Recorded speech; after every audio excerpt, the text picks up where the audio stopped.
Everyone, स्वागत करते हैं आप सभी का हमारे YouTube channel Sci Verse Academy पर। तो दोस्तों, आज का हमारा टॉपिक है Newton's first law of motion. Newton के 3 लॉज हैं मोशन के बारे में। तो उसमें से हम अभी पहले लॉ के बारे में अच्छे से जानेंगे कि उसमें न्यूटन ने किस बारे में बताया है कि फर्स्ट लॉ किस चीज़ के ऊपर बेस्ड है। ओके, तो सबसे पहले हम इसका देखते हैं कि ये लॉ क्या है।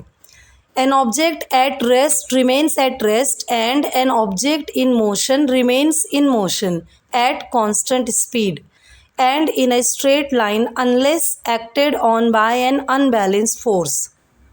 This is Newton's first law of motion, जो कि बेस्ड है इनर्शिया के ऊपर। Now what is inertia? अभी इनर्शिया हम अच्छे से समझेंगे तभी हमें पहला लॉ अच्छे तरीके से समझ में आएगा। तो इनर्शिया क्या होता है? This is a scientific term. जैसे कि कोई भी एक ऑब्जेक्ट है, कोई एक बॉडी है, अगर वो रेस्ट की कंडीशन में है तो उस बॉडी के अंदर, उस ऑब्जेक्ट के अंदर जितनी भी फोर्स होगी, एनर्जी होगी, वो उसके अंदर स्टोर होगी। तो उसको क्या कहेंगे? इनर्शिया कहेंगे। कि रेस्ट की condition is a must. Rest में अगर रहेगा ऑब्जेक्ट तो उसके अंदर जो भी एनर्जी स्टोर रहेगी तो उसको उस ऑब्जेक्ट का या फिर उस बॉडी का इनर्शिया बोलेंगे। तो ये जो न्यूटन का फर्स्ट लॉ है मोशन का, ये इनर्शिया के ऊपर बेस्ड है। इसे इनर्शिया का लॉ भी कहते हैं।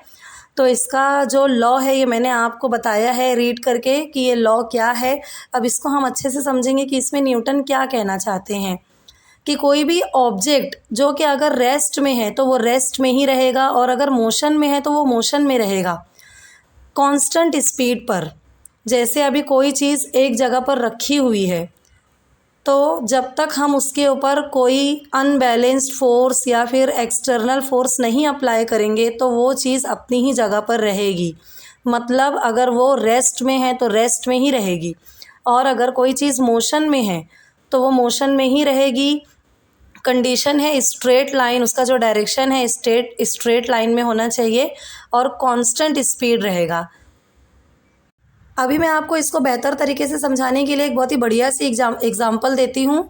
जैसे कि अभी एक फ़ुटबॉल है, बॉल अगर ज़मीन पर वैसे ही रखा हुआ है, जब तक कि हम उसको किक नहीं करेंगे तो बॉल एक जगह से दूसरी जगह नहीं जाएगा, उसका डिस्प्लेसमेंट नहीं होगा।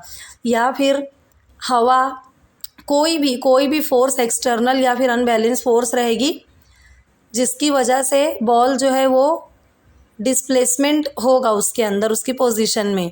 और एक और हम बहुत ही अच्छी एग्जांपल ले सकते हैं मोशन के लिए कि अगर माउंटेन है, पहाड़ है, उस पर से अगर कोई पत्थर अगर लुढ़क कर आ रहा है तो जब तक उसके ऊपर कोई फ्रिक्शन फोर्स अप्लाई नहीं होगी तब तक वो नहीं रुकेगा। या फिर जब तक वो ऊपर से पूरा लुढ़क कर नीचे नहीं आ जाता है तो सरफेस से जब वो जाकर टकराएगा, मतलब जो सरफेस है वो उसके लिए रुकावट पैदा कर रही है, तो उस सरफेस से टकरा कर वो रुक जाएगा।